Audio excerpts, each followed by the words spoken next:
कि आप सबके बीच अपनी बात रखें।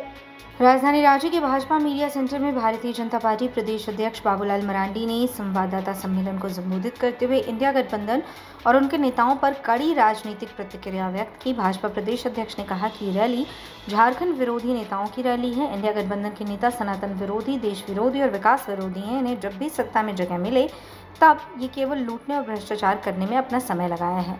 झारखंड में भी खनिज संप्रदाय जैसे बालू लूट अपने चरम पर है। प्रधानमंत्री के नेतृत्व में भारत हर क्षेत्र में विकास कर रहा है। जब भारत 5वीं सबसे बड़ी आर्थिक शक्ति के रूप में बना, आने वाले समय में नरेंद्र मोदी की गारंटी है कि भारत विश्व में तीसरी बड़ी आर्थिक शक्ति बनेगा। इसलिए मैंने कहा कि ये जो लोग कल जमावड़ा कर रहे हैं, सारे लोग विकास विरोधी हैं।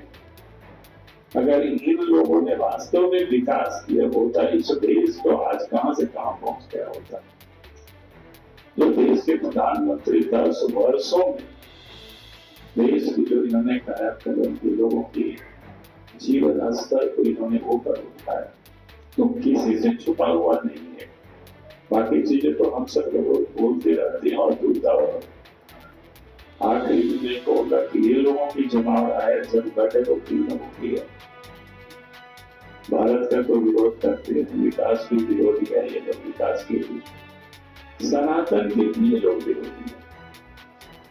पिछले दिनों आप सब ने देखा कि सनातनियों को किस प्रकार से लोगों ने सनातन के बारे में मच्छर से, डेंगू से, मलेरिया से लोगों ने सुना और उसकी समूल नष्ट करने के लिए बात की।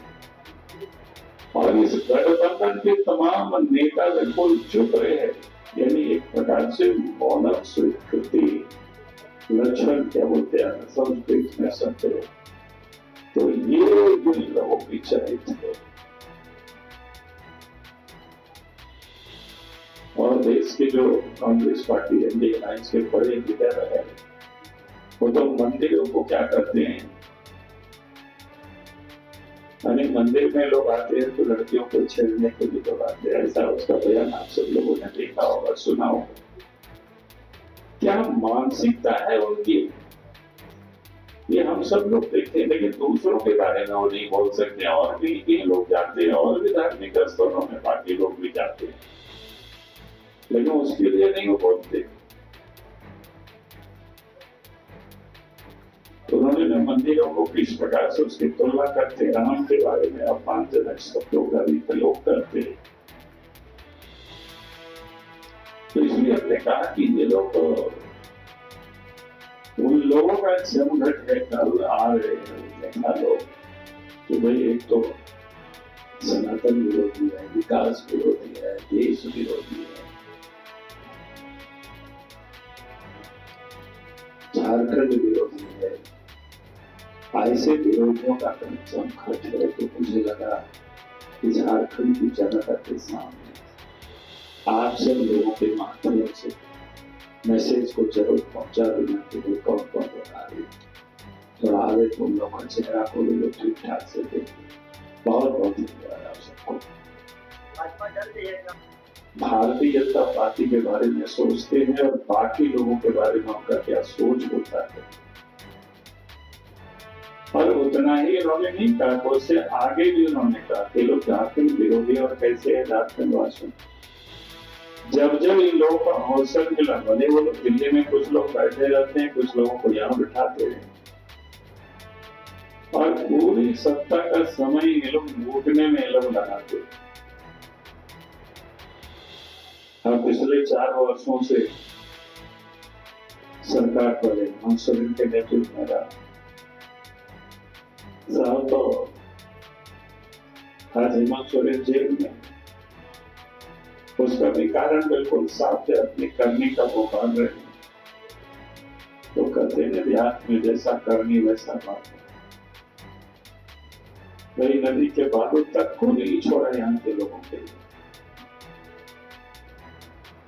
संथाल परगना आप जाएंगे तो राजमहल का जो हिल है, पहाड़ है, उसको भी कोई लीगल नहीं, इलीगल तरीके से पूरे पहाड़ को लोगों ने खोद डाला, बेच डाला।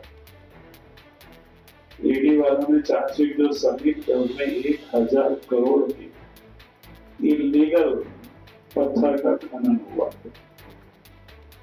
ये उनके में चार्जशीट में लोगों ने जो सबमिट किया 191 पेज का वो बिल्कुल उसमें डाला हुआ है। आप सब लोग भी अखबारों में छापते रहे या कभी दिखाते भी रहे होंगे। जब नदी के बालू हो, पत्थर हो, कोयला हो, आज भी कोयला की इस प्रकार से लूट चल रही है। और इतना ही नहीं, आप जमीन में भी फर्जीवाड़ा करके उसको भी प्लॉटिंग करके लोग बेच रहे, उसमें भी पैसा कमा रहे। आप सेना तक की जमीनों को ये लोगों ने नहीं छोड़ा। आदिवासियों का भी जो जमीन होता है, पहनाई जमीन होता है, ऐसे कई प्रकार की जो जमीन होती है जो बिक्री नहीं होता है, उसका भी फौजदारी कागज बना करके प्लॉटिंग करके उसको भी बेचना, और वो सरकार के संरक्षण में।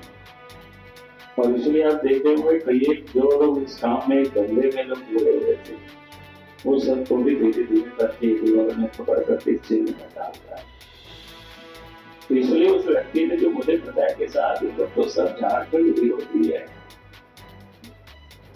मैंने आप सबके सामने तो ये सचित्र में बातें करते थे, लोग कैसे झारखंड विरोधी, और उन्हीं लोगों का कल से जमावड़ा होने वाला है, उसी के बारे में बताया। तो झारखंड की जनता जानती है कि भाई जो लोग झारखंड को,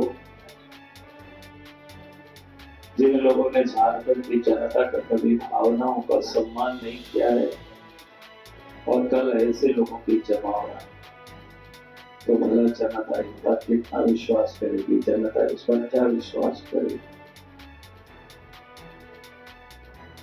दूसरा मैं बता रहा था कि भाई ये लोग देश विरोधी, अब देश विरोधी का अतीत पुराना भी आप देख लीजिए। जब कभी भी देश के अंदर में आतंकवादियों का हमला होता था, उसमें भी ये लोग संदेह प्रकट करते, उसमें भी इनके नेता क्या बोलते थे, भैया तो हिंदू उग्रवादी, इस प्रकार के नाम भगवा उग्रवादी, क्या क्या पता करते बोलते करते। बटाला वगैरह की, मुंबई वगैरह की घटना के समय आप सब याद कर लीजिए। भाई जहां पर हमारे सरहद पर हमारे देश के सिपाही, सेना के जवान आतंकवादियों की गोली से मारे जाते,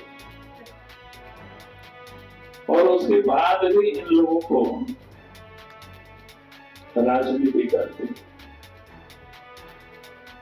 एक प्रकार से उन आतंकवादियों को संरक्षण ही देते हैं या उन लोगों को संबोधन भी करते हैं, तो कैसे जी लगा करके उन लोगों का संबोधन क्या करते हैं।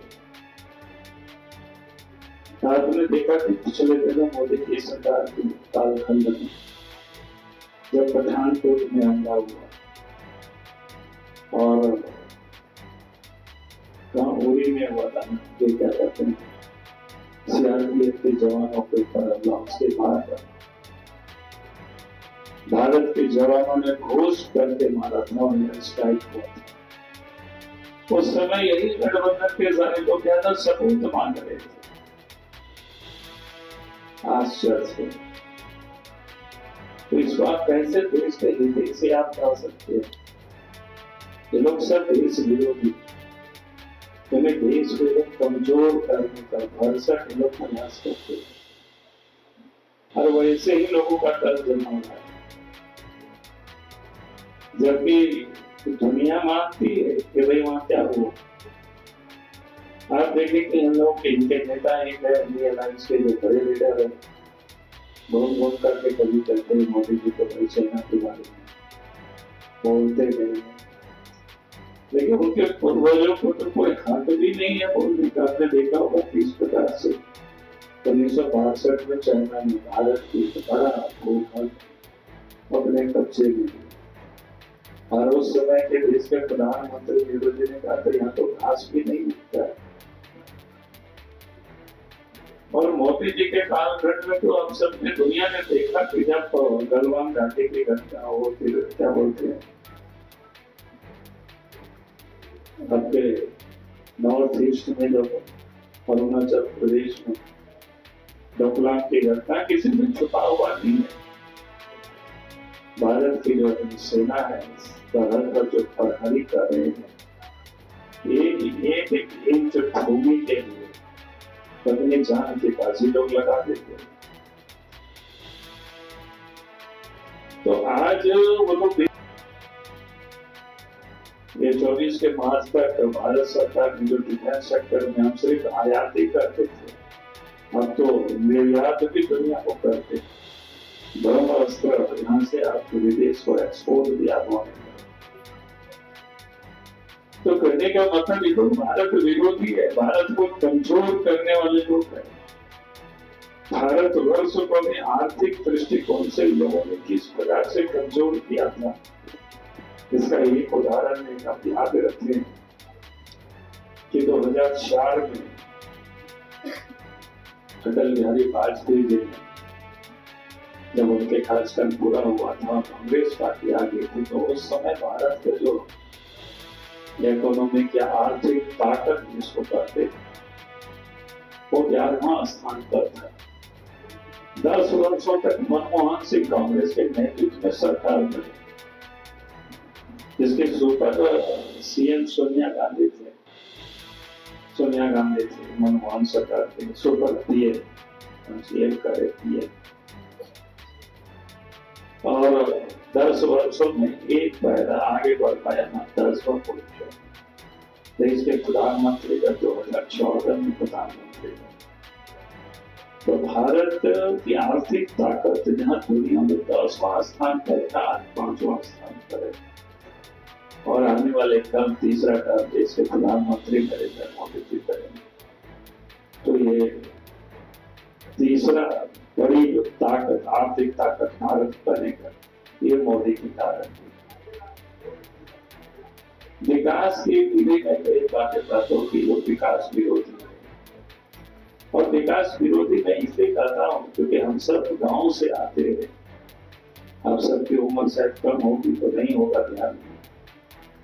अगर हमारे उम्र के लोगों से पूछेंगे कि 2000 के पहले झारखंड के गांव की क्या हालत थी, आने जाने का साफ सड़कें नहीं हुआ करता था, नदी नाला में कोई कोरिया नहीं हुआ करता। कभी भी कांग्रेस पार्टी ने वो चिंता नहीं की कि गांव तक भी सड़क होनी चाहिए, गांव के लोगों को भी आने जाने की सुविधाएं उपलब्ध करानी चाहिए, कभी नहीं सोचा। भारतीय जनता पार्टी की सरकार बनी, केंद्र में भी प्रदेश में भी। आज मैं कह सकता हूँ झारखंड के गांव तक सड़कें पहुंच गई, नदी नाला में पुल पुलिया बन गया, और गांव के लोग भी आराम से गाड़ी से लोग चल करके हाट बाजार आते हैं, बच्चे स्कूल जाते हैं, आवागमन की सुविधा उपलब्ध कराई गई। तो इसलिए मैं कहता ये लोग विकास विरोधी है। आप याद करिए 2000 के पहले झारखंड के गांव में घरों में बिजली नहीं हुआ करता। हम लोग मिट्टी तेल के लिए लड़ाई लड़ते रहते थे, मिट्टी तेल का क्या काम होता था। उसी मिट्टी तेल में में तो खाना भी लोग बनाते थे। लेकिन बीजेपी की सरकार बनी देश में और प्रदेशों में भी, और नरेंद्र मोदी जी देश के प्रधानमंत्री बने, तो आज आप देखेंगे आप मिट्टी तेल को भूल गए।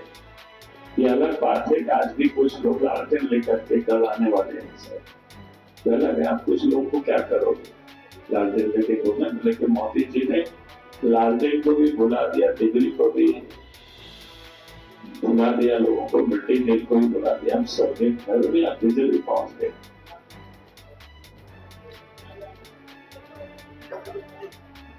चलो भाई, बहुत बहुत धन्यवाद आप सबको।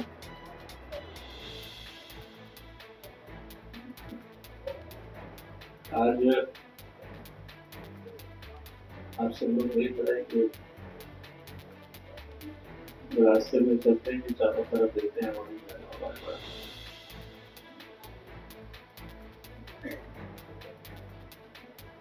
तो स्वाभाविक है जब होर्डिंग लगा रहता है तो थोड़ा सा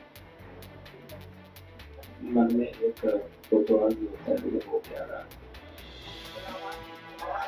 अरे आवाज नहीं आ रहा है।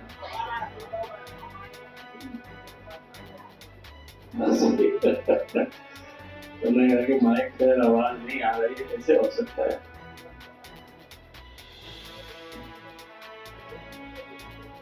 तो मैंने चलते चलते एक सज्जन से पूछा कि ये कौन दबा रहे हैं, क्या हो रहा है? तो उन्होंने बड़ी अच्छा उत्तर दिया और मैं तो बिल्कुल उनके उत्तर का मैं बिल्कुल कायल रहा। उन्होंने कहा कि सर पता नहीं कल हिंदी अलायंस वालों की बड़ी रैली हो रही है। उन्हें पूछा कि भाई वो तो पोस्टर में लिखा हुआ है, आ कौन सा है? तो उन्होंने कहा कि वो वही लोग आ रहे हैं, आप उन लोगों को कह सकते हैं तो झारखंड के विरोधी भी रहे, ये लोग विकास के विरोधी रहे, ये लोग देश के भी विरोधी रहे, ये लोग सनातनियों के भी विरोधी रहे। हमारे मन में और लगा कि थोड़ा और पूछा जाए कि वे कैसे ये जानते हैं व्यक्ति को कोई काम बढ़िया से। उन्होंने बहुत अच्छा उन्होंने डिफाइन किया। उन्होंने कहा कि सर कि अगर इस देश में भारतीय जनता पार्टी के नेतृत्व में सरकार नहीं बनी होती और अटल बिहारी वाजपेयी जब प्रधानमंत्री नहीं बने होते तो झारखंड राज्य भी नहीं करता। लेकिन तो यहाँ रह करके कांग्रेस पार्टी ने 50-55 साल तक देश में राज किया और झारखंड नामधारी पार्टी यहाँ झारखंड राज्य के लिए जो लोग आंदोलन कर रहे थे, पहले तो जयपाल सिंह को पैसे से खरीदने का काम किया, अपने पार्टी में उनको विलय कर रहे हैं। फिर झारखंड राज्य नहीं दिया, फिर शिबू सोरेन बेचारा आंदोलन कर रहा है, तब तो सरकार बचाने में तो इनको उपयोग किया पैसा देकर के, राज्य नहीं बनाया। बाद में जांच पड़ताल हुआ तो तिहाड़ जेल भी गई थी। ये लोग आदिवासियों की बड़ी बड़ी बातें करते हैं, विदेशी की बातें करते हैं, झारखंड अपना है, झारखंड के विकास की बातें करते हैं, झारखंड वासियों की बातें करते हैं, लेकिन वास्तव में झारखंड के लोगों का अगर मान सम्मान की किसी ने रक्षा की और भावनाओं को किसी ने कुछ समझा तो भारतीय जनता पार्टी ने समझा, एनडीए गठबंधन ने समझा और अटल बिहारी वाजपेयी जी ने समझा। इसलिए भारतीय जनता पार्टी ने जो भारतीय जनता को उस समय दिया था मुझे कि केंद्र में हमारी सरकार बनेगी तो अलग राज्य बनेगा, तो और 98-99 में सरकार बनी और 15 नवंबर 2000 को अलग राज्य बना। तो उन्होंने बड़ी अच्छे ढंग से बताया इस बात को और आज भी अभी याद करता